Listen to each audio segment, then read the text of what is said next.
What we have in this worksheet is the beginning, or maybe close to the ending, of a simple basic expense report. And I want to show you a few editing techniques before we go and use this. First thing you can see is column A is not quite wide enough. Now you may know already that if you put your mouse pointer up here in the header and the border between column A and column B, when you get that two-headed mouse pointer, you can just sort of click and drag to the right. But how far are you supposed to go? Maybe you went too far, maybe not far enough. I'm just going to press Control Z to undo. A little tip here is when you get that two-headed arrow there between two columns, if you double click, the column auto-fits. So it's now as wide as the widest item in the column. That's pretty cool. Now let's fill in the months. You may know already to autofill. So if you click on January, put the mouse pointer on that little autofill dot in the lower right corner. Make sure the mouse pointer is a crosshair, has to be the crosshair. And if you drag that out, you can fill in the months. And I'll just go over here and type the word total. And let's take a look at the numbers.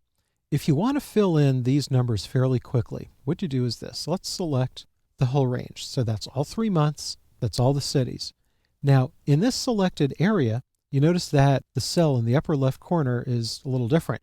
If you hit the Enter key, you notice that the active cell is just in that selected area. So there's always one active cell no matter what is selected. Well, here's what we do.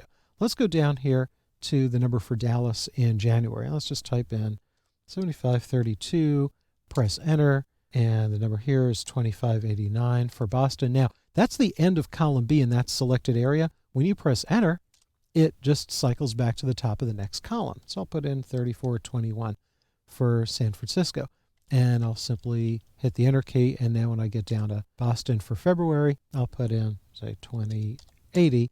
And when I enter, I go up to the top of the next column. So if you select an area like that, you can fill in numbers fairly quickly.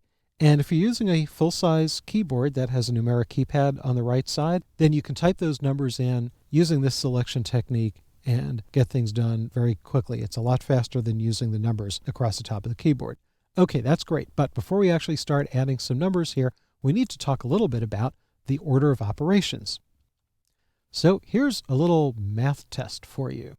What is the right answer to 2 plus 3 times 4?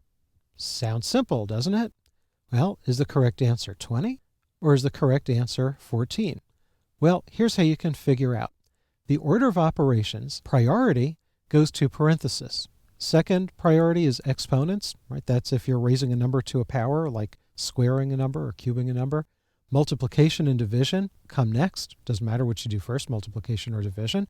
And then addition and subtraction. Again, doesn't matter what you do first, addition or subtraction.